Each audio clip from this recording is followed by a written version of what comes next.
Hello दोस्तों, स्वागत है आपका शाश्वत साइंस पे। मैं प्रणव आज आपके बीच लाया हूँ जेनेटिक्स का, बायोलॉजी का एक पार्ट जेनेटिक्स, जिसमें हम जेनेटिक्स के टर्मिनोलॉजी पे बात करेंगे।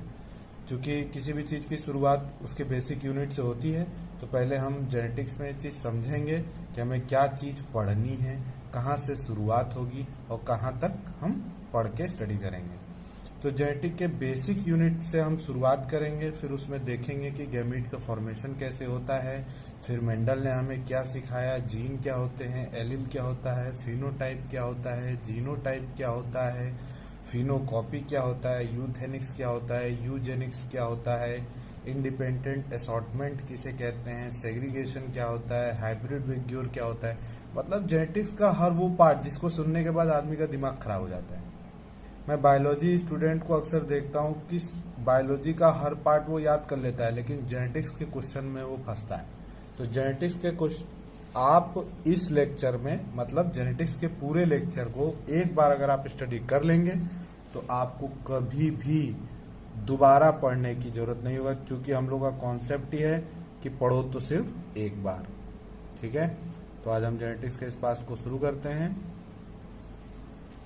चलिए शुरू करते हैं। तो आज हम शुरू करेंगे जेनेटिक्स। ठीक है, क्या शुरू करेंगे? जेनेटिक्स। ठीक है, तो जेनेटिक्स में हम सबसे पहले समझेंगे कि जेनेटिक्स होता क्या है।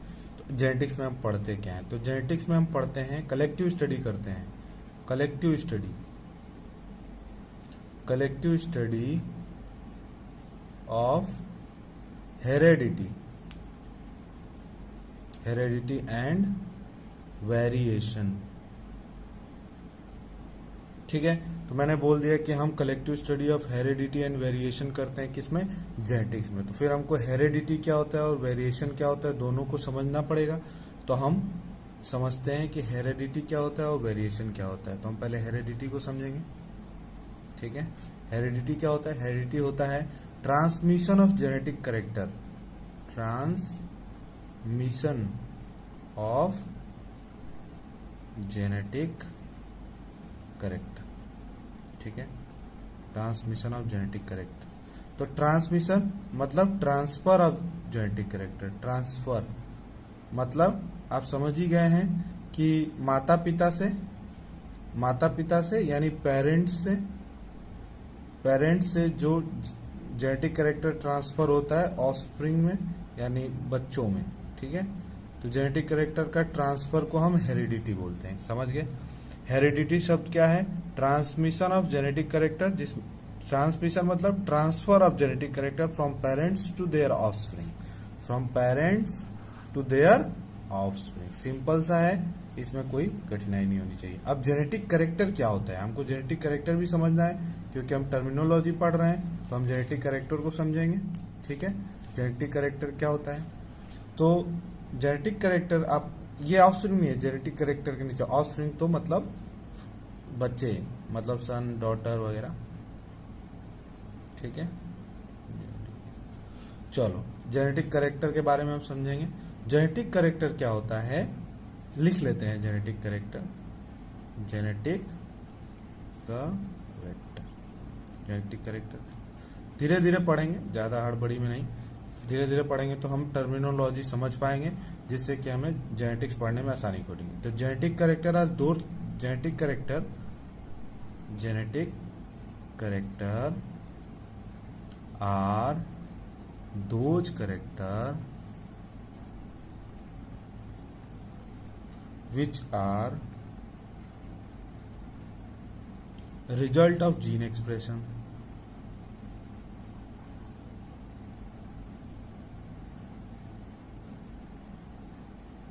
अब फिर जीन एक्सप्रेशन टर्मिनोलॉजी आ गई कि जीन एक्सप्रेशन क्या होता है, तो इसको हम समझेंगे।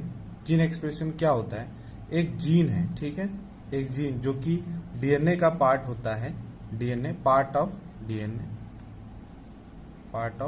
डीएनए, जीन एक डीएनए का पार्ट होता है जो आरएनए बनाता है, आरएनए फिर प्रोटीन बनाता है।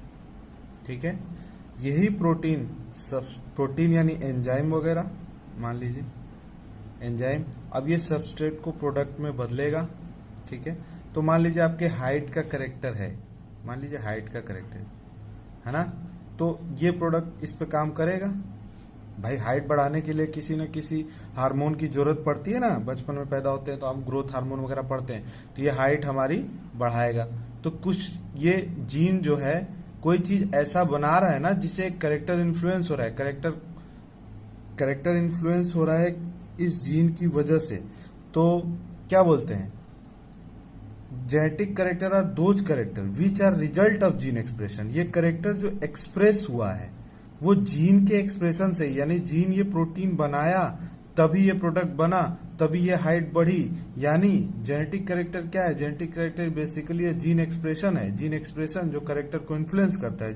जीन ही प्रोटीन बनाएगा जिससे कि हाइट या फर्दर कोई कलर हो, स्किन कलर वगैरह इन्फ्लुएंस होगी। तो हम क्या समझे कि हेरिडिटी जो है ट्रांसमिशन ऑफ जीन है, ट्रांसमिशन ऑफ जेनेटिक करेक्टर है फ्रॉम पेरेंट टू ऑफस्प्रिंग। अब जेनेटिक करेक्टर क्या है, जेनेटिक करेक्टर है actually, genetic character are those character which are result of gene expression. Gene expression क्या है भैया, जीन बनाता है प्रोटीन जो कि सबस्ट्रेट को protein all enzymes are protein हम जानते हैं। ये एंजाइम चूंकि सबस्ट्रेट एक रिएक्शन सबस्ट्रेट से प्रोडक्ट किसी एंजाइम के प्रेजेंस में होगा, तो ये एंजाइम इन्फ्लुएंस करता है सबस्ट्रेट को, प्रोडक्ट में बदलता है रिएक्शन को। अब ये प्रोडक्ट रिस्पॉन्सिबल है उस हाइट को, उस करेक्टर को एक्सप्रेस करने में, तो उसको बोलते हैं जीन एक्सप्रेशन। इसको हम समझेंगे अभी अच्छे से, ठीक है। अब हमारा सेकेंड पार्ट हमारा आता है, हम पढ़े हैं कि collective study of heredity and variation. तो हम आते हैं सेकेंड पार्ट पे, वेरिएशन।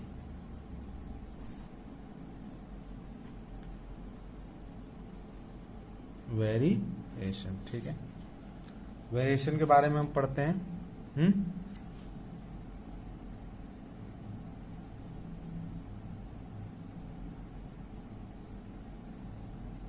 वेरिएशन क्या है, देखिए अगर सन और डॉटर हमारी ऑफस्प्रिंग है, ठीक है, सन और डॉटर हमारी ऑफस्प्रिंग है, तो इन दोनों में कोई ना कोई वेरिएशन होगा। ऐसा तो नहीं है कि दोनों एक जैसे पैदा हो जाएंगे, नहीं ना, तो कोई ना कोई वेरिएशन होगा। तो हम इसको पढ़ते कैसे हैं, इस वेरिएशन का डेफिनेशन देखते हैं। डिफरेंसेस प्रेजेंट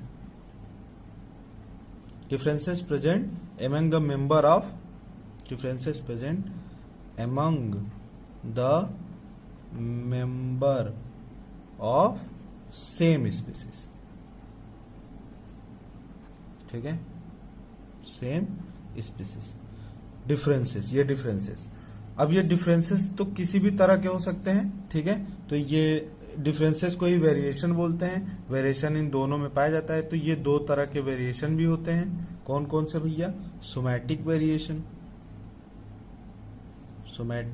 वेरिएशन और एक होता है जर्मिनल वेरिएशन, ठीक है। अब हम समझते हैं कि ये सोमैटिक वेरिएशन और जर्मिनल वेरिएशन क्या है। देखिए हम टर्मिनोलॉजी पढ़ रहे हैं, हम कुछ भी ऐसा चीज नहीं पढ़ रहे हैं जिससे कि आपको लगे कि बहुत चीज कठिन हो रही है, ठीक है। हम जेनेटिक्स में क्या पढ़ते हैं, जेनेटिक्स में हम पढ़ते हैं जेनेटिक्स में हम क्या करते हैं, collective study of heredity and variation करते हैं। हेरिडिटी क्या है, simple transmission of genetic character. Variation क्या है, वेरिएशन होता है differences present among member of same species. अब ये दो तरह के हो सकते हैं, सोमैटिक वेरिएशन और जर्मिनल वेरिएशन। अब हम सीखते हैं कि सोमैटिक वेरिएशन और जर्मिनल वेरिएशन क्या है, ठीक है। तो देखिए वेरिएशन दो तरह के होते हैं, ठीक है, हमें पढ़ते हैं वेरिएशन दो तरह के होते हैं। चलिए वेरिएशन को समझिए।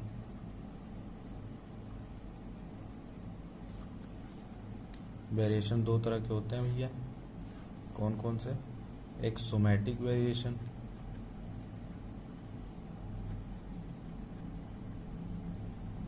ठीक, और एक होता है जर्मिनल वेरिएशन।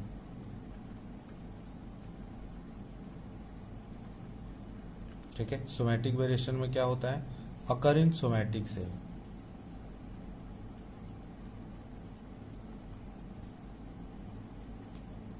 अब सोमैटिक सेल क्या, देखिए पार्टी का हर पार्ट सोमैटिक सेल है, हर पार्ट, लीवर किडनी जितने भी सेल से हमारे ऑर्गन बने सारा पार्ट सोमैटिक है, ठीक है। तो ये क्या होता है, नॉन इनहेरिटेबल होता है, ये तो मतलब ट्रांसफर नहीं हो सकता ना, तो इसको बोलते हैं नॉन इनहेरिटेबल सोमैटिक वेरिएशन, ठीक है। जर्मिनल वेरिएशन क्या होता है, अकर इन जर्मिनल सेल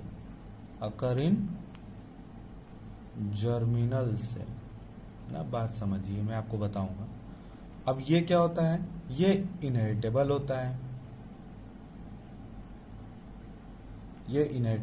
मतलब इसका ट्रांसफर हो सकता है, ट्रांसफर पॉसिबल है ना, लेकिन इसका ट्रांसफर नहीं हो सकता है। नॉन इनहेरिटेबल मतलब ट्रांसफर नॉट पॉसिबल।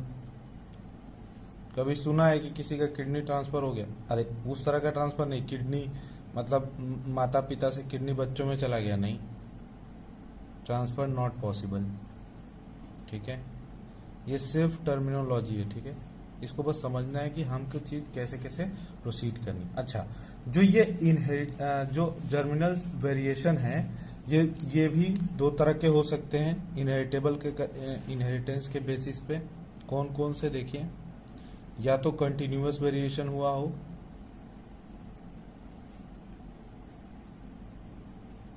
ठीक है, और एक हो गया डिसकंटिन्यूअस वेरिएशन।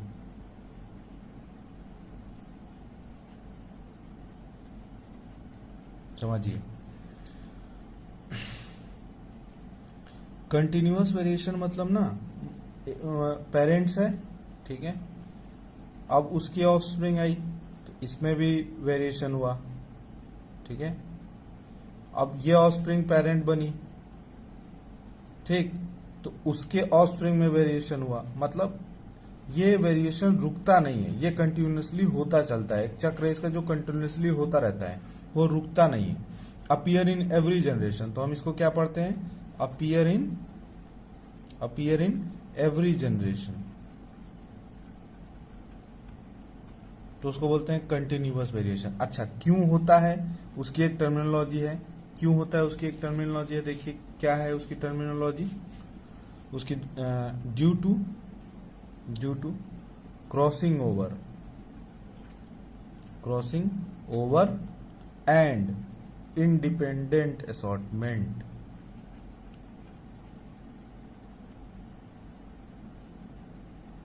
हम इसको पढ़ेंगे क्रॉसिंग ओवर, जब मैं आपको जीन एलील पढ़ाऊंगा तो मैं उसको क्रॉसिंग ओवर की टर्मिनोलॉजी पढ़ाऊंगा। इंडिपेंडेंट असॉर्टमेंट जब मैं मेंडल लॉ पढ़ाऊंगा तब इसको टर्मिनोलॉजी पढ़ाऊंगा। अभी हमें समझना है कि जो दो तरह के वेरिएशन है, सोमैटिक वेरिएशन और जर्मिनल वेरिएशन। सोमैटिक वेरिएशन जो हर सेल में होती है, अकर इन सोमैटिक सेल, वो ट्रांसफर नहीं हो सकता। जर्मिनल वेरिएशन अकर इन जर्मिनल सेल, जो कि इनहेरिटेबल होता है, गैमीट में प्रेजेंस होता है ना, बिकॉज गैमीट में प्रेजेंस होता है, ये गैमीट में प्रेजेंस होता है, इसीलिए ये ट्रांसफर हो सकता है। गैमीट क्या, वही आपका स्पर्म, ओवम वगैरह, ठीक है, तो ये ट्रांसफर हो सकता है। देखिए, continuous variation, discontinuous variation. Continuous variation जो जनरेशन होता रहे। अच्छा, डिसकंटिन्यूअस वेरिएशन क्या है, देखिए, सडनली हो जाए, अपीयर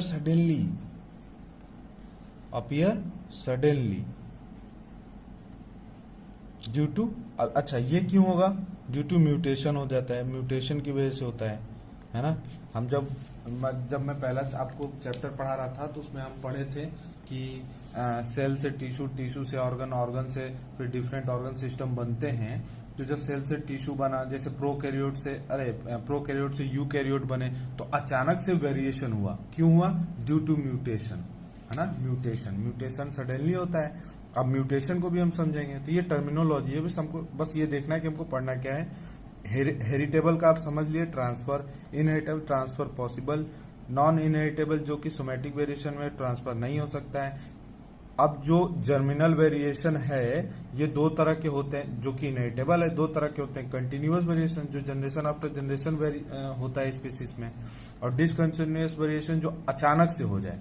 तो ये किस में काम आता है, मेन रोल इन एवोल्यूशन में आता है ना। मैं आपको अभी बताया, जैसे प्रोकैरियोट से यूकैरियोट, यूकैरियोट से फिर आपको यूकैरियोट में डिफरेंट है ना, यूनिसेलुलर यूकैरियोट, मल्टीसेलुलर यूकैरियोट, ऐसे बढ़ते रहते हैं, ठीक है, तो इसको बोलते हैं क्रॉसिंग ओवर। हम समझेंगे जब मैं आपको पढ़ाऊंगा कि कैसे जीन और एलील एक दूसरे से अपना जेनेटिक कैरेक्टर एक्सचेंज करते हैं। हम इसको सेल साइकिल में भी पढ़ते हैं, इंडिपेंडेंट असॉर्टमेंट में आपको तब पढ़ाऊंगा जब मैं मेंडल लॉ पढ़ाऊंगा। अभी सिर्फ टर्मिनोलॉजी के बारे में हम समझेंगे, ठीक है। टर्मिनोलॉजी ऑफ जेनेटिक्स, पेंसिल नहीं रही क्या है, टर्मिनोलॉजी ऑफ जेनेटिक्स, ठीक है।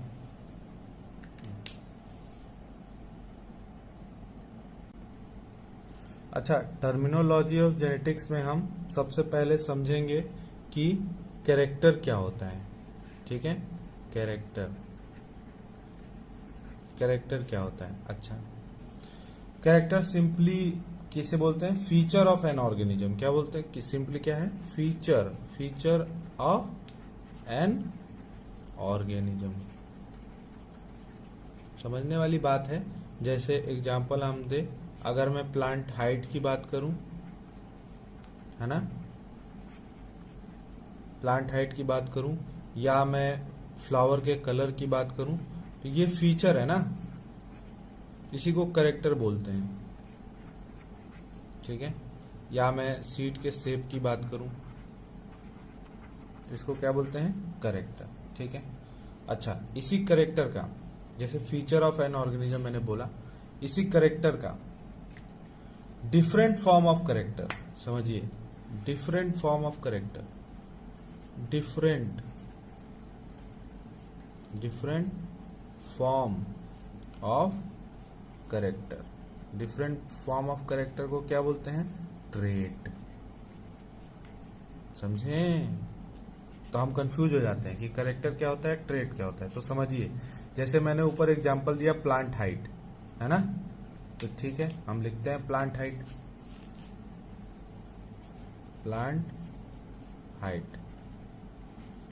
हाइट क्या है? प्लांट हाइट है कैरेक्टर, एक कैरेक्टर है, एक प्लांट का कैरेक्टर है। प्लांट हाइट क्या है? प्लांट कैरेक्टर, है ना। प्लांट, ये क्या है? प्लांट कैरेक्टर है।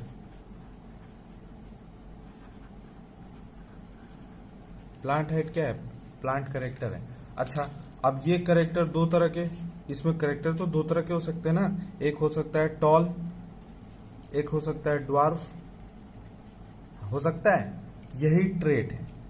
इस कैरेक्टर के डिफरेंट फॉर्म, इस कैरेक्टर के जो प्लांट हाइट है, ये प्लांट का कैरेक्टर है, इसका डिफरेंट फॉर्म मतलब टॉलनेस और ड्वार्फनेस ही ट्रेट है। तो ये दोनों क्या है? ट्रेट है। तो आप समझें कि ट्रेट क्या होता है। यही मैं टर्मिनोलॉजी आपको समझाना सकता हूँ। कैरेक्टर क्या है? फीचर ऑफ ऑर्गेनिज्म है। टर्मिनोलॉजी ऑफ जेनेटिक्स में आपको यही पढ़ना है, फीचर ऑफ ऑर्गेनिज्म, यानी plant height, flower colour, seed shape, pot colour, ये सब क्या है? फीचर है किसी ऑर्गेनिज्म का। अच्छा, इस फीचर में भी दो फॉर्म हो सकते हैं, तीन फॉर्म हो सकते हैं, मतलब कितने भी फॉर्म हो सकते हैं। तो डिफरेंट फॉर्म ऑफ कैरेक्टर को क्या बोलते हैं? ट्रेट, ठीक है।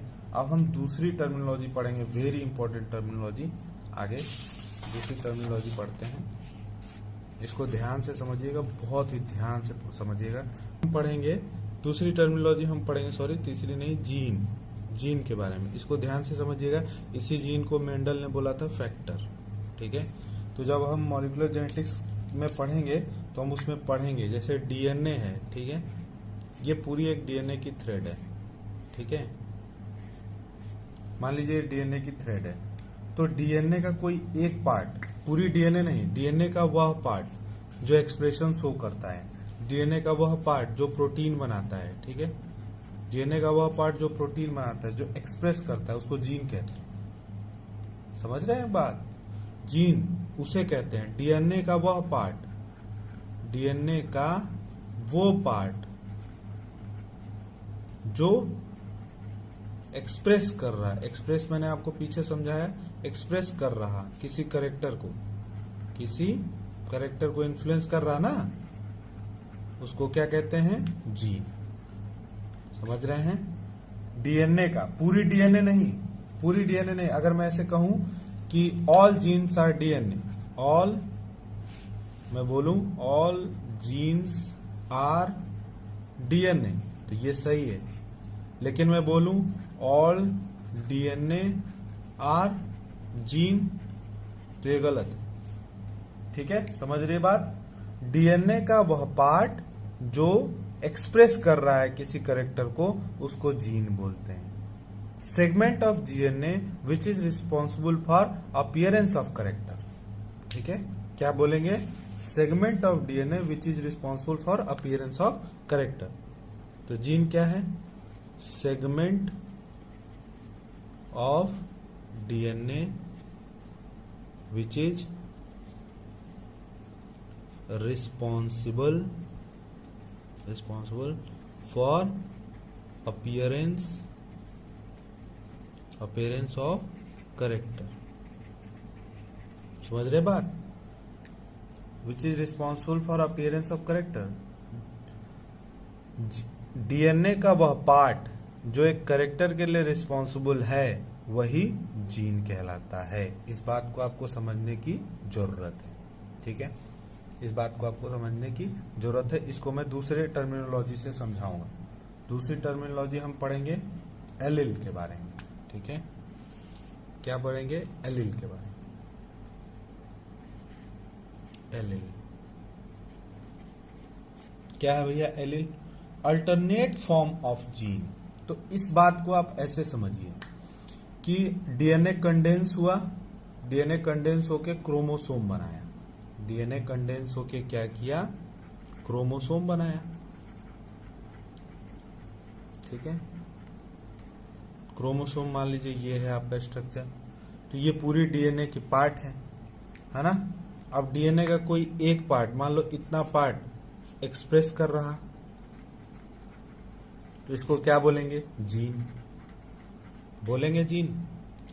अच्छा, अब ये बात समझने की आपको जरूरत है कि हम जो हैं डिप्लॉयड ऑर्गेनिज्म है ना? डिप्लॉयड ऑर्गेनिज्म है कौन? ह्यूमन या कोई भी जो भी डिप्लॉयड ऑर्गेनिज्म है, तो उसमें 2 सेट्स ऑफ क्रोमोसोम पाए जाते हैं। क्या पाए जाते हैं? 2 सेट्स ऑफ क्रोमोसोम पाए जाते हैं। डिप्लॉयड ऑर्गेनिज्म में 2 सेट्स ऑफ क्रोमोसोम पाए जाते हैं। 2 सेट्स ऑफ क्रोमोसोम, समझिएगा इस बात को ध्यान से, है ना? तो जैसे एक ये ऐसे ऐसे ऐसे जाते जाते लास्ट तक क्रोमोसोम। तो इसके ऊपर जो 22 क्रोमोसोम है ना, उसको बोलते हैं ऑटोसोम। क्या बोलते हैं? ऑटोसोम। ठीक, और जो लास्ट वाला एक बचता है उसको बोलते हैं सेक्स क्रोमोसोम। ठीक, तो ये तो हो गया एक सिंगल सेट या सिंगल सेट। इसको क्या बोलेंगे? Haploid set. Haploid set, haploid set है ना? हैप्लॉयड सेट को ही जीनोम बोलते हैं। जीनोम क्या है? जीनोम एक है haploid set of chromosome in an organism. Haploid set of chromosome, haploid set of chromosome को जीनोम बोलते हैं। हैप्लॉयड सेट ऑफ क्रोमोसोम क्या बोलते हैं? हैप्लॉयड सेट ऑफ क्रोमोसोम को क्या बोलते हैं? जीनोम बोलते हैं। नहीं, बात समझ में आई? समझिए इस बात को। जीनोम होता है total genetic material present in monoploid cell of an organism. Genome क्या है? Total genetic material present in monoploid, यानी हैप्लॉयड सेट ऑफ क्रोमोसोम भी बोल सकते हैं। हैप्लॉयड सेट ऑफ क्रोमोसोम क्या बोल सकते हैं? हैप्लॉयड सेट ऑफ क्रोमोसोम को, क्रोमोसोम को क्या बोलते हैं? Genome. Haploid set of chromosome को जीनोम बोलते हैं। हम एलील समझने से पहले ये चीज समझ रहे हैं। क्या समझने से पहले? एलील समझने से पहले। ये क्रोमोसोम है, क्रोमोसोम का वह पार्ट जो एक्सप्रेस कर रहा है उसको जीन कहते हैं। इसको, इस एलील को समझने के लिए, अच्छा, चूंकि डिप्लॉयड ऑर्गेनिज्म में दो, रुको अभी नहीं, डिप्लॉयड ऑर्गेनिज्म से पहले हम जीनोम समझें। तो किसी भी ऑर्गेनिज्म में हैप्लॉयड सेट को जीनोम बोलते हैं। ये हैप्लॉयड सेट, चूंकि ये डिप्लॉयड है, हैप्लॉयड सेट मतलब मोनोप्लॉयड में, मोनोप्लॉयड मतलब एक सेट, मोनो, डिप्लॉयड मतलब 2 सेट, समझे? तो जीनोम क्या है? हैप्लॉयड सेट यानी एक सेट। डिप्लॉयड ऑर्गेनिज्म में इसका 2 सेट होगा, यानी इसी की एग्जैक्ट कॉपी होगी। समझ रहे मेरी बात? नहीं, जीनोम मतलब हैप्लॉइड सेट, हैप्लॉइड सेट, या बोल सकते हैं इसको और भी बोल सकते हैं, क्या बोल सकते हैं, मतलब genetic matter present in monoploid और सेल, तो उसको समझ लीजिए उसको भी। Genetic material present in monoploid cell, genetic material present in monoploid set, monoploid cell, sorry set बोल रहा हूँ, सेल, ठीक है। मोनोप्लॉइड सेल मतलब एक ही सेट है, मोनोप्लॉइड यानी एन एक ही सेट है उसके में। तो ऐसे देखिए, ऐसे कितने होंगे, ऐसे 22 और फिर एक लास्ट सेक्स क्रोमोसोम, ऐसे ऑटोसोम मैं बचा चुका हूँ, ऑटोसोम, ठीक है, और फिर सेक्स क्रोमोसोम, ठीक है। ठीक है भैया, हम ये समझ गए। अच्छा, अगर यही डिप्लॉयड ऑर्गेनिज्म होगा तो क्या होगा? अगर मान लो ये डिप्लॉयड ऑर्गेनिज्म होगा तो क्या होगा? डिप्लॉयड, तो ऐसे ही दो सेट होंगे। मोनो में अगर एक सेट है, मोनो मतलब सिंगल सेट, सिंगल सेट, तो डिप्लॉयड में दो सेट होंगे। इसी का एग्जैक्ट कॉपी, इसी का एग्जैक्ट कॉपी होगा, कोई डिफरेंस नहीं होगा, ठीक है। इसी का एग्जैक्ट कॉपी, तो ये एग्जैक्ट कॉपी हो गई 22 की, 22 की एग्जैक्ट कॉपी हो गई, तो ये टोटल कितना हो गया? 44 ऑटोसोम, ठीक है। और लास्ट वाला सेक्स क्रोमोसोम। इसीलिए बोलते हैं ना कि ह्यूमन में कितने क्रोमोसोम होते हैं, मतलब ह्यूमन का मैं बेसिकली बता रहा हूं, सब में अलग अलग हो सकते हैं, लेकिन डिप्लॉयड में कॉपी ऑफ जीनोम ही होता है, एग्जैक्ट कॉपी, इसीलिए इसको होमोलॉगस क्रोमोसोम बोलते हैं। अगर ये क्रोमोसोम 1 है, क्रोमोसोम 1 है, तो ये क्रोमोसोम 1 ही है, इसकी कॉपी है ये, और कुछ नहीं है। ये भी क्रोमोसोम 1 है, लेकिन इसी की एग्जैक्ट कॉपी है, इसीलिए इसको होमोलॉगस क्रोमोसोम बोलते हैं, ठीक है। एग्जैक्ट कॉपी को होमोलॉगस क्रोमोसोम बोलते हैं, समझ रहे हैं बात को? होमोलॉगस क्रोमोसोम क्या है? Exact copy of same chromosome,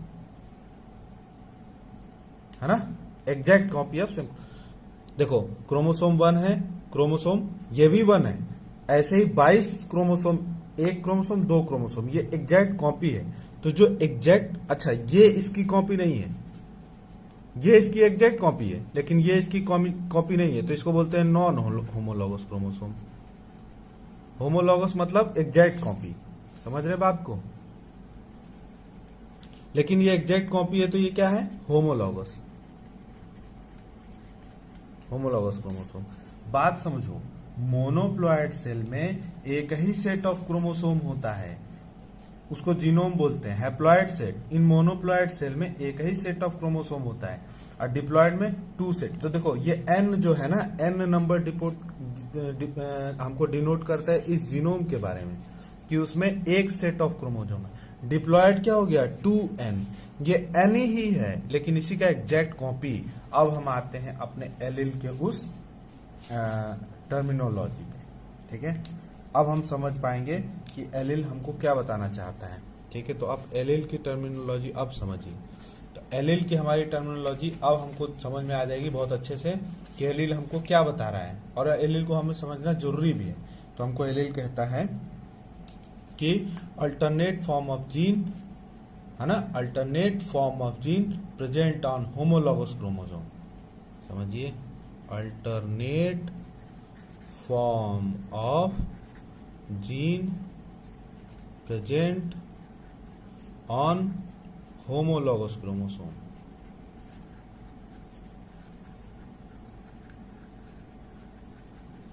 alternate form of gene present on homologous chromosome. तो मतलब आप ऐसे 22 सेट हैं, ठीक है ना, ऐसे 22 सेट है, मैंने आपको पहले ही बता दिया है, इसको छोड़ दीजिए। इसकी एकदम सेट कॉपी है। तो मान लो ये जीन हम बताए थे कि अब पूरे क्रोमोसोम में एक पार्ट होगा जो एक्सप्रेशन शो करेगा, है ना। तो मान लो किसी कैरेक्टर टॉलनेस का एक एलील है, टी से रिप्रेजेंट किया, ये टॉलनेस का जीन है, तो इसी का एकदम अल्टरनेट फॉर्म होगा यहाँ पे, क्योंकि एग्जैक्ट कॉपी है ना, तो वो भी टी होगा। तो इसी अल्टरनेट फॉर्म ऑफ जीन को एलील बोलते हैं। समझ आई बात? बहुत कठिन नहीं है। देखो, अगर मोनोप्लॉइड सेल होती है हमारे पास, मोनोप्लॉइड सेल कोई होती तो उसमें एक ही प्रेजेंट होता, एक ही एलील होता है ना, एक टॉलनेस का जीन होता, वो एक्सप्रेस करता। एलील क्या है डिप्लॉइड सेल में? Alternate form of gene, gene का वो फॉर्म जो सेट में प्रेजेंस है, टू सेट मतलब पेयर में प्रेजेंट है, तो उसको क्या बोलते हैं? एलील। अच्छा, एग्जैक्ट कॉपी ऑफ क्रोमोसोम को क्या बोलते हैं? मान लो एक क्रोमोसोम है, दो क्रोमोसोम है, ऐसे ही 22 क्रोमोसोम होंगे, और इसकी सेम कॉपी को क्या बोलते हैं? क्या बोलते हैं? होमोलॉगस। ठीक है। और जो सेम कॉपी नहीं, ये देखो तो क्रोमोसोम 1 है ना, ये दूसरा सेट है, ये इसकी कॉपी नहीं है, तो इसको क्या बोलते हैं? Non homologous. तो अगर बोलूं कि कोई और कैरेक्टर है, उसकी मतलब नॉन होमोलॉगस पे क्रोमोसोम है, या नॉन होमोलॉगस पे कोई जीन है, नॉन होमोलॉगस पे कोई जीन है, तो क्या अल्टरनेट फॉर्म ऑफ बोलेंगे? नहीं। सेम लोकस बोलेंगे? नहीं। देखो, यहां की जीन अगर होगी, यहां की जीन एक्सप्रेस कर रही है, तो इसकी एग्जैक्ट कॉपी ही इस पे प्रेजेंट होगी, तो इसको बोलते हैं सेम लोकस पे। इसी की जस्ट कॉपी है, उसके सेम पोजीशन पे, उस क्रोमोसोम के सेम पोजीशन पे। एक क्रोमोसोम है, उस पे कोई जीन है ना, मान लो ये पार्ट है, और यहाँ कोई जीन है, फिर इसका भी ये पार्ट है, और एकदम सेम पोजीशन पे यहाँ पे भी कोई पार्ट है, वो एक कैरेक्टर को शो करते हैं, तो इसको बोलते हैं अल्टरनेट, उसको बोलते हैं एलील। सेम लोकस पे प्रेजेंट क्रोमोसोम को, सेम लोकस पे प्रेजेंट जीन को। ये बात समझ में आई? ये बात समझ में आ गई होगी। तो अब हम चलते हैं दूसरी टर्मिनोलॉजी पे, नहीं तो भी हाइट पकड़ ली। हाइट, ठीक है।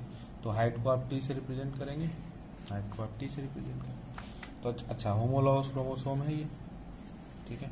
तो इसके एक सेट पे ये जीन एक्सप्रेस कर रहा है, तो इसके पे टी प्रेजेंस होगा, इसके पे भी टी प्रेजेंट होगा। अच्छा, ये जीन क्या करता है भैया? ये जीन क्या करता है? ये जीन ही है ना, ये कुछ और नहीं है, जीन है। ये तो हम टी से रिप्रेजेंट कर रहे हैं कि वह जीन है जो टॉलनेस बढ़ाती है, हाइट बढ़ाती है ना। तो ये जीन है, तो ये क्या बना रहा होगा? प्रोटीन, ठीक है। प्रोटीन ही सबस्ट्रेट को प्रोडक्ट में चेंज कर रहा होगा, और ये प्रोडक्ट एक्सप्रेस कर रहा होगा हाइट को, ठीक है।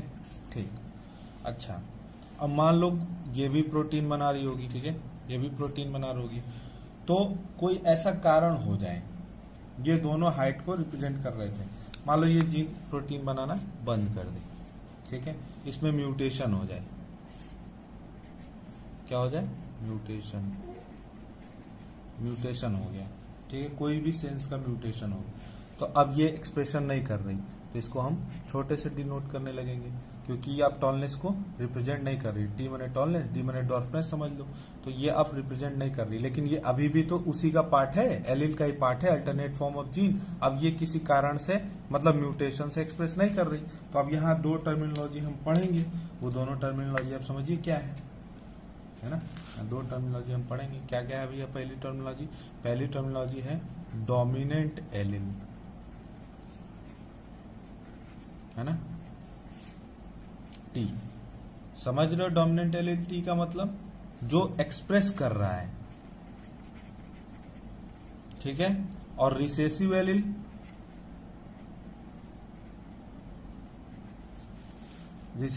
क्या कह रहा है हमको? Do not express. जो टी था वो अब एक्सप्रेस नहीं कर रहा, ठीक है, अब एक्सप्रेस नहीं कर रहा। अब इसको हम छोटा टी कह दे रहे हैं, तो इसको बोलते हैं रिसेसिव एलील, जो एक्सप्रेस नहीं कर रहा, ठीक है। तो अब हम आपसे पूछेंगे ना कि कौन सी जीन एलील बता रही हो, कौन सी जीन एलील नहीं बता रही, क्वेश्चन है आपका। चलिए, तो मान लीजिए 4 ऑप्शन मैं आपको दे रहा हूं बना के अपने से, आप बताइए। ये सेट है,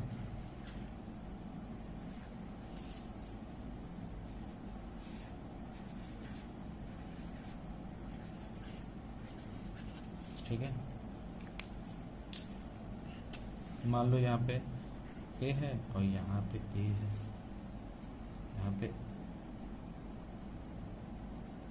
यहाँ पे बी है और यहाँ पे बी है ना, और यहाँ पे दूसरी पेन से बनाता हूँ, यहाँ पे ई है और यहाँ पे ई है और यहाँ पे आर है और यहाँ पे आर है। तो आप मुझे बताइए करेक्ट रिप्रेजेंटेशन ऑफ एलील क्या बताना है। Correct representation of allele. जब मैं आपको ना लाइव पढ़ाऊंगा ना तब ज्यादा मजा आएगा, ऐसे थोड़ा सा, ठीक है। तो आप देखिए ये सेम पोजीशन पे नहीं है ना, ये तो डिफरेंट पोजीशन पे है। देखिए डिफरेंट पोजीशन पे सेम क्रोमोसोम है, सेम कॉपी है, लेकिन सेम पोजीशन पे नहीं है। मैंने क्या बोला था, सेम पोजीशन, कॉपी की सेम पोजीशन पे होना चाहिए, यानी सेम लोकस। सेम पोजीशन को सेम लोकस बोलते हैं। सेम पोजीशन को जेनेटिक्स में सेम लोकस बोलते हैं। क्या बोलते हैं? सेम लोकस पे, लोकस, सेम लोकस। तो यहाँ सेम लोकस पे नहीं है, तो ये तो नहीं है भैया। अच्छा ये भी नहीं है, देखिए यहाँ का थोड़ी माना जाएगा, तो ये भी नहीं है। सेकेंड देखिए सेम लोकस पे है, तो ये है। सेम लोकस पे है, तो ये है। समझ आई बात? चलो ये हम समझ गए। डोमिनेंट एलील समझ गए जो एक्सप्रेस करे, रिसेसिव एलील समझ गए जो एक्सप्रेस ना करे। भाई उसमें मॉडिफिकेशन हो गया म्यूटेशन से, है ना। अगर दोनों एक्सप्रेस करते तो उसको हम टीटी से रिप्रेजेंट करते हैं डिप्लॉयड में। अगर बोथ एक्सप्रेस, है ना, ठीक है, तो वो हम बोलते हैं होमोजाइगस, हेटेरोजाइगस है। होमोजाइगस। अच्छा होमोजाइगस को प्योर भी बोलते हैं, ठीक है, या ट्रू ब्रीडिंग।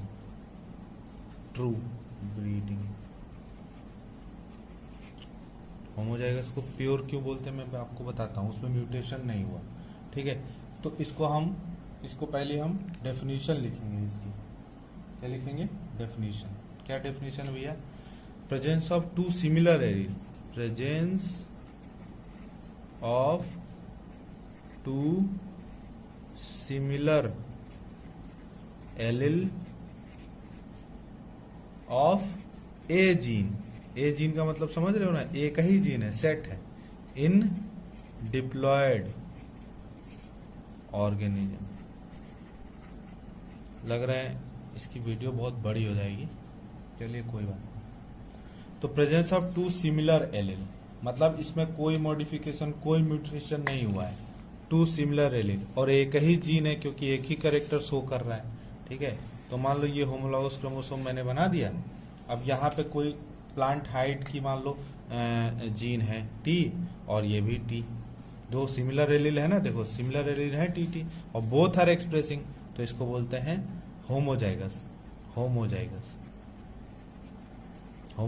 एलील या होमोजाइगस जीन, ठीक है। सेकंड क्या होता है? हेटेरोजाइगस या इम्प्योर। ये टर्मिनोलॉजी को ध्यान से समझो। मैंने क्या बोला था आपको, जो एक्सप्रेस करे, है ना, तो मान लो ये आपके पास जीन का सेट है, अरे क्रोमोसोम का सेट है ना, सेम पोजीशन, मान लो यहाँ पे टी है और यहाँ पे टी है, तो ये तो एक्सप्रेस कर रहा है और ये एक्सप्रेस नहीं कर रहा है, ठीक है ना। तो इसको क्या, इसकी डिफिनेशन है? Presence of two the similar allele, presence of two the similar allele, presence of two the similar allele of a gene, ठीक है, इन डिप्लॉयड ऑर्गेनिज्म, क्योंकि सेट में बताना है ना। Two dissimilar presence of two dissimilar allele, क्यों? एक तो मॉडिफाइड हो गया, वो एक्सप्रेस नहीं कर रहा, तो इसको बोलते हैं हेटेरोजाइगस। तो दो चीजें हमने पढ़ी, होमोजाइगस और हेटेरोजाइगस, है ना। और थर्ड होती है वो सेक्स क्रोमोसोम में सिर्फ पाई जाती है, जिसको बोलते हैं हेमीजाइगस कंडीशन। तो हेमीजाइगस क्या है? बट देखो, presence of only one allele of a gene, presence of only one allele of a gene, presence of only one allele of a gene. अब मैं इसको एग्जाम्पल से समझाता हूं आपको, ठीक है। हेमिजाइगस क्या होता है, इसको एग्जाम्पल से आप समझो। देखो देखो यहाँ पे समझो आप, ये देखो मान लो ये क्रोमोसोम है सेट, ठीक है। तो इसमें आपका इसके सेम पोजीशन पे देखो, अगर ये टीटी है, सेम पोजीशन पे दोनों एक्सप्रेस कर रहे हैं, तो इसको क्या बोलेंगे, होमो। ठीक ठीक, ऑटोसोम पे। अच्छा, नेक्स्ट हमारा अगर मान लो ये है और सेम लोकस पे एक एक्सप्रेस नहीं कर रहा, तो उसको क्या बोलेंगे, हेटेरोजाइगस। क्या बोलेंगे, हेटेरो, क्योंकि ये सिमिलर जीन है ना।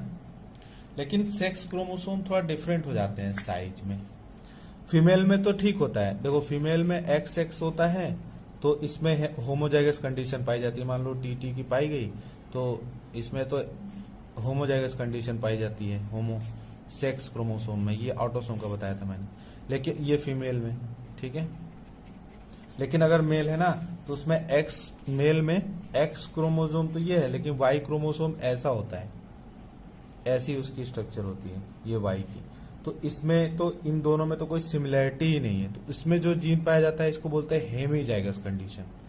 यहाँ पे मान लो कोई जीन है जो एक्सप्रेस कर रहा है, तो इसको हेमिजाइगस कंडीशन बोलते हैं। हेमिजाइगस कंडीशन सिर्फ कहाँ पाई जाती है, मेल सेक्स क्रोमोसोम में। कहाँ पे पाई जाती है, मेल सेक्स क्रोमोसोम में, ओनली मेल सेक्स क्रोमोसोम। तो इसका एग्जाम्पल क्या होता है, मेल सेक्स क्रोमोसोम।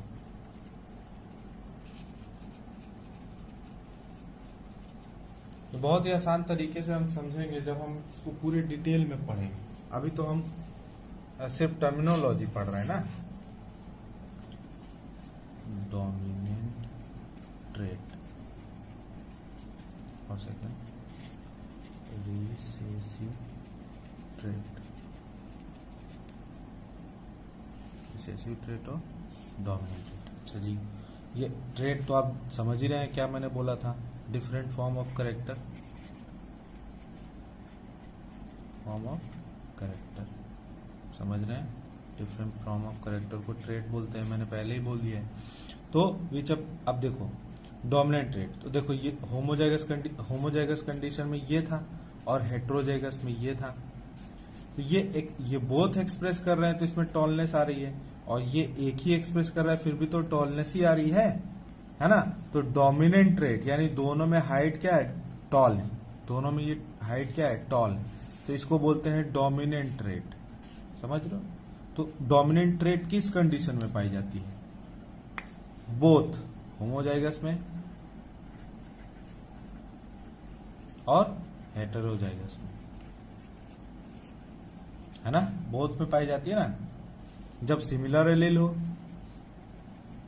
और जब डिसिमिलर हो।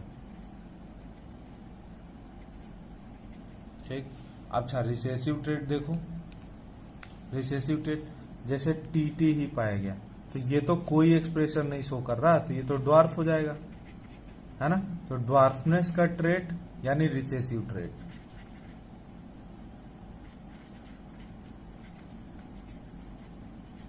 रिसेसिव ट्रेट, अच्छा रिसेसिव ट्रेट में देखो ये सिर्फ होमोजाइगस कंडीशन में मिलेगा, सेम टाइप यानी होमोजाइगस कंडीशन में। ये देखो सेम टाइप ऑफ जीन, तो इसको क्या बोलेंगे, होमोजाइगस। ये देखो डिफरेंट टाइप, एक बड़ा एक छोटा, तो इसको क्या बोलेंगे, हेटेरोजाइगस। इसमें ये एक्सप्रेस करता है, ये नहीं करता। इसमें भी देखो सेम टाइप है, एक्सप्रेस नहीं कर रहे हैं लेकिन सेम टाइप ऑफ एलील है, तो इसको क्या बोलेंगे, रिसेसिव ट्रेट को ये शो करता है। तो रिसेसिव ट्रेट में एलील कैसे पाए जाते हैं, रिसेसिव ट्रेट के लिए जो एलील होंगे वो कैसे होंगे, होमोजाइगस कंडीशन में पाए जाएंगे ना। आपको क्वेश्चन क्या पूछेगा, देखिए ये पूछेगा कि डोमिनेंट ट्रेट किस में अपीयर होंगे, तो हम बोलेंगे which are dominant trait are appear in both homozygous and heterozygous. Dominant trait मतलब form of character, appear in both homozygous and heterozygous. अच्छा, रिसेसिव ट्रेट में पूछेगा रिसेसिव ट्रेट किस में अपीयर होता है, हम बोलेंगे recessive trait appear only in condition of homozygous. समझ में आई बात। अच्छा, आप जल्दी जल्दी थोड़ा और पार्ट समझ लेते हैं। फिनोटाइप क्या है, फिनोटाइप देखो इसके नाम में ही है फिनो, फिजिकल स्ट्रक्चर,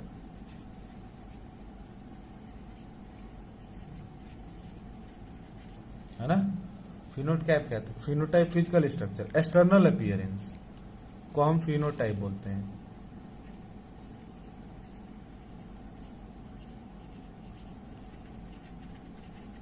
ठीक है, एक्सटर्नल अपीयरेंस को फिनोटाइप बोलते हैं। अच्छा, सेकंड आता है जीनोटाइप। जीनोटाइप तो देखो उसके नाम में ही है कि जिसका जेनेटिक कॉन्स्टिट्यूशन शो हो रहा हो, जो जीन शो करते हो। देखो ये देखो gene, genetic constitution, genetic constitution of organism. बात समझो, इसको हम एग्जाम्पल से करते हैं। ठीक है, इसको एग्जाम्पल से समझते हैं कि ये क्या कहना चाह रहा है। तो देखो, अगर हम बोले टॉल, टॉल बोले करेक्टर टॉल, तो हम इसकी जेनेटिक, ये टॉल जो करेक्टर है तो ये तो हो गया फिनोटाइप। ठीक है, टॉल फिनोटाइप, यानी टीटी से रिप्रेजेंट हो गया, टॉल हो गया, फिनोटाइप हो गया, है ना। लेकिन एक ड्वार्फ करेक्टर है, ड्वार्फ, इसके स्ट्रक्चर पर नोट जाना, ड्वार्फ करेक्टर है। मान लो ये टॉल था तो इसका एक फिनोटाइप है, ड्वार्फ है तो इसका फिनोटाइप क्या है, ड्वार्फ, है ना। लेकिन इसका जेनेटिक कॉन्स्टिट्यूशन क्या है, टीटी। इसका क्या था, कैपिटल टीटी, इसका क्या है, स्मॉल टीटी। बस कहने का मतलब है कि इसका जेनेटिक कॉन्स्टिट्यूशन क्या शो कर रहा है, फिनोटाइप। इसका बाहरी स्ट्रक्चर हो गया कि ये पेड़ हमको बड़ा दिख रहा है, ये छोटा दिख रहा है, लेकिन इसका जेनेटिक कॉन्स्टिट्यूशन, कैपिटल टीटी, इसका जेनेटिक कॉन्स्टिट्यूशन स्मॉल टीटी। समझ में आएगा बात, ठीक है। अच्छा तो हम ये तो समझ लिए थे कि मोनोप्लॉइड सेल और डिप्लॉइड सेल क्या है और उसमें कैसे क्रोमोसोम पाए जाते हैं। तो देखो, मोनोप्लॉइड सेल में हम क्या समझे थे, मोनोप्लॉइड में समझे थे कि एक सेट ऑफ क्रोमोसोम पाया जाता है ना, ऐसे 22 और फिर 6 क्रोमोसोम, ऑटोसोम और सेक्स क्रोमोसोम, है ना। उसी तरह हम डिप्लॉयड में समझे थे, डिप्लॉयड सेल में क्या समझे थे कि उसमें सेट पाया जाता है, मतलब ये तो पाया ही जाता है और इसी की एग्जैक्ट कॉपी पाई जाती है ना। ठीक है, एग्जैक्ट कॉपी पाई जाती है। अब हम एक टर्मिनोलॉजी समझेंगे, और फिर मैंने ये भी बताया था कि जो एग्जैक्ट कॉपी हो उसको होमोलॉगस सेट बोलते हैं, है ना, होमोलॉगस क्रोमोसोम। और जो डिफरेंट हो, मान लो ये फर्स्ट है और यहाँ पे सेकंड वाला पार्ट है, तो जो डिफरेंट है सेकंड वाले पार्ट से, तो ये डिफरेंट है, तो इसको बोलते हैं non homologous chromosome, non homologous, है ना। ठीक है, तो इससे हमारी कुछ टर्मिनोलॉजी जुड़ी हुई है जिसका हम स्टडी करेंगे। ठीक है, चलो इससे जुड़ी टर्मिनोलॉजी क्या है तो हम समझते हैं। इससे जुड़ी टर्मिनोलॉजी पहली है सेग्रीगेशन, जो हम आगे पढ़ेंगे मेंडल्स लॉ में। पहली है सेग्रीगेशन, ठीक है। तो मान लो एक गैमीट है, उसमें आपकी एक क्रोमोसोम का सेट है, मान लो ये है, ठीक है ना। इसको गैमीट ना समझना, मान लो एक सेल है जिसमें सेट है ना। अब इसका सेग्रीगेशन होगा तो पहला क्रोमोसोम है, ठीक है। इसी तरह दूसरा, तीसरा, 24वां होगा, है ना। तो अब ये सेपरेट हो जाए दोनों, है ना, एक इधर और इससे गैमीट बन जाए, एक सेल से इससे गैमीट बने, इसमें भी पहला क्रोमोसोम गया, इसमें भी पहला क्रोमोसोम गया। तो सेग्रीगेशन हमें बताता है सेपरेशन ऑफ होमोलॉगस क्रोमोसोम। क्या बताता है, separation of homologous chromosome, homologous chromosome. Segregation हमें क्या बताता है, होमोलॉगस क्रोमोसोम। क्योंकि हम आगे चल के इसके बारे में बहुत अच्छे से डिटेल में पढ़ेंगे, बस अभी हमको इतना ही समझना है कि सेग्रीगेशन क्या है, सेपरेशन है किसका, होमोलॉगस क्रोमोसोम का। बस इससे ज्यादा हमको अभी इसके बारे में नहीं समझना है, ठीक है। हमको बस इतना ही समझना है कि सेग्रीगेशन क्या है, सेपरेशन ऑफ होमोलॉगस क्रोमोसोम, ठीक है। दूसरा दूसरी टर्मिनोलॉजी क्या है हमारे पास? देखिए, दूसरी टर्मिनोलॉजी हम समझते हैं इंडिपेंडेंट असॉर्टमेंट के बारे में। इसके पहले हम लिंकेज समझते हैं। लिंकेज क्या होती है? देखिए, लिंकेज है ना, लिंकेज क्या होती है हम समझते हैं। अच्छा, अब हम बोलेंगे कि gamete present on same chromosome. देखिए, बात समझिए, यहाँ पे ध्यान दीजिएगा। Gamete present on same chromosome, समझ में आ रही बात? Gamete present on same chromosome मतलब ये सेट है ना क्रोमोसोम का, ये समझ रहे हैं ना, ये पूरा सेट है। तो इसी क्रोमोसोम पे जो गैमीट प्रेजेंट है, मान लो यहाँ पे एक गैमीट है टॉनलेस की, और यहाँ पे कोई गैमीट है, कोई और है ई, कोई और एक्सप्रेशन शो करती है। तो सेम क्रोमोसोम पे गैमीट, मैं बोल रहा हूँ बार बार, सेम क्रोमोसोम पे जो एक्सप्रेशन वाली जीन है सेम क्रोमोसोम पे प्रेजेंट है, या गैमीट प्रेजेंट ऑन, यही ट्रांसफर होता है, तो gamete present on same chromosome, तो इसको बोलते हैं लिंकेज। अच्छा, लिंकेज का ही दूसरा पार्ट, इसका डिफरेंट पार्ट क्या होता है, उसकी टर्मिनोलॉजी समझते हैं। ठीक है, लिंकेज का ही, लिंकेज का दूसरा, इसको बोलते हैं इंडिपेंडेंट असॉर्टमेंट। इंडिपेंडेंट असॉर्टमेंट मैं इसको इसलिए समझा रहा हूं ना, क्योंकि मैंने अभी अभी सेट बताया है कि सेट क्या होता है। इंडिपेंडेंट असॉर्टमेंट क्या बोलते हैं कि गैमेट या allele present on non homologous chromosome, है ना। गैमीट, गैमीट को ही एलील बोलते हैं, गैमीट जो ट्रांसफर होता है या जेनेटिक करेक्टर मैंने बताया था आपको। तो present on non homologous chromosome, allele नहीं बोल सकते क्योंकि डिफरेंट, एलील तो सेम फॉर्म होता है ना। तो gamete present on non homologous chromosome, non homologous chromosome. अच्छा, नॉन होमोलॉगस क्रोमोसोम को क्या मैंने कहने का मतलब है, समझो। देखो, ये पूरा सेट है 22 का, पेयर में है ना, पेयर में है। अच्छा, ये मान लो पहला है, ये दूसरा है, मान लो इसी तरह 22 होगा। तो ये तो हो गया सेम क्रोमोसोम, यानी होम नहीं, सेम क्रोमोसोम तो एक ही, ये तो हो गया होमोलॉगस, होमो हो गया। लेकिन ये एक दूसरे के साथ क्या है, नॉन है। तो मान लो यहाँ पे टॉनलेस का गैमीट है ना। देखो, ये टॉनलेस की एलील है ना, तो उसका अब इस सेल का अगर मतलब मियोसिस होगी तो टी अलग, ये एक पूरी टी अलग जाएगी और ये टी पूरी अलग जाएगी। जेनेटिक कैरेक्टर ही तो ट्रांसफर होता है, तो इसको गैमीट बोलते हैं। ठीक है, तो अच्छा, तो ये जो टॉनलेस की जो जीन है, एक्सप्रेशन है, वो यहाँ प्रेजेंट है, यहाँ प्रेजेंट है, तो इसको बोलेंगे gamete present on homologous chromosome, है ना। इसको बोल सकते हैं क्या बोलते हैं, सेग्रीगेशन बोल सकते हैं, क्योंकि होमोलॉगस क्रोमोसोम का सेग्रीगेशन हो रहा है।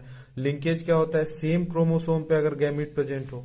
अच्छा, अगर नॉन होमोलॉगस पे, मान लो यहाँ पे कोई कैरेक्टर टी है और यहाँ पे कोई कैरेक्टर ई है, तो ये तो नॉन होमोलॉगस क्रोमोसोम पे कोई कैरेक्टर है, नॉन होमोलॉगस क्रोमोसोम पे जीन है, तो इसको क्या बोलते हैं, इंडिपेंडेंट असॉर्टमेंट, है ना।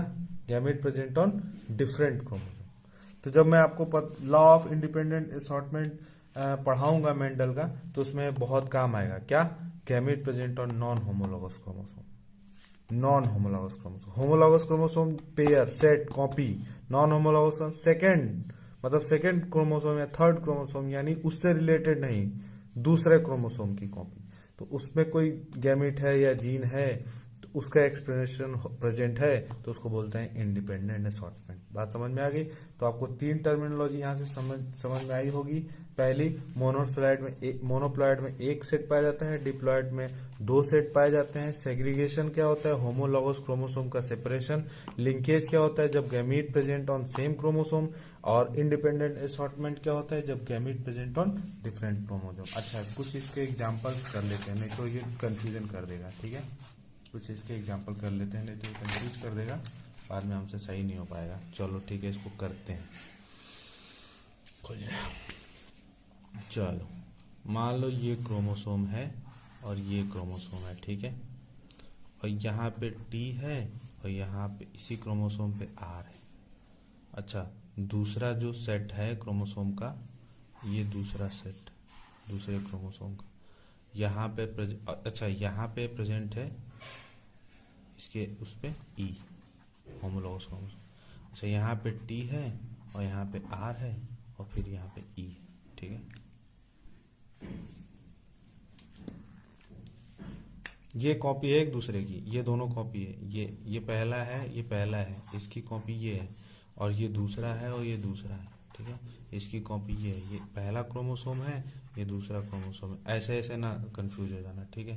तो अब देखो, अब मैं इसमें तुमसे पूछूं कि इंडिपेंडेंट असॉर्टमेंट कौन शो कर रहा है, तो ये देखो, ये टी है और ये सेकेंड क्रोमोसोम पे प्रेजेंट है, तो gamete present on second non homologous. ये दोनों होमोलॉगस हैं, ये होमो है और ये भी होमो है आपस में, ठीक है। लेकिन ये दोनों आपस में हेट्रो हैं, बात समझ, अरे हेट्रो कह रहा हूं, नॉन होमोलॉगस है, नॉन होमोलॉगस। बात समझ में आ रही। ये पहला सेट है, इसकी एक कॉपी है, तो इसमें अल्टरनेट फॉर्म है, लेकिन ये एक्सप्रेशन मॉडिफाइड हो गया, इसका एलील ये एक्सप्रेस नहीं कर रहा है, ठीक है, रिसेसिव है। ये इसका मॉडिफाइड हो गया, एक्सप्रेस नहीं कर रहा है, ठीक है। लेकिन ये दोनों आपस में तो होमोलॉगस है ना, एग्जैक्ट कॉपी। लेकिन ये नॉन होमोलॉगस पे अगर कोई गैमेट प्रेजेंट है तो वो क्या शो कर रहा है, इंडिपेंडेंट असॉर्टमेंट, ठीक है। अब देखो, सेम क्रोमोसोम पे कोई गैमेट है तो वो क्या शो कर रहा है, देखो टी और ई क्या शो कर रहे हैं, इंडिपेंडेंट असॉर्टमेंट, ठीक है। बात समझ में आई। टी और स्मॉल आर क्या शो कर रहे हैं, टी और स्मॉल आर क्या शो कर रहे हैं, या टी और बड़ा आर क्या शो कर रहे हैं, आपको लिंकेज, ठीक है, लिंकेज शो कर रहे हैं। अच्छा जी, ई का सेग्रीगेशन होगा तो इसको बोल सकते हैं, इसको बोलेंगे सेग्रीगेशन, ठीक है। तो इंडिपेंडेंट असॉर्टमेंट, लिंकेज और सेग्रीगेशन कौन शो कर रहा है, यहां से समझ में आ गया।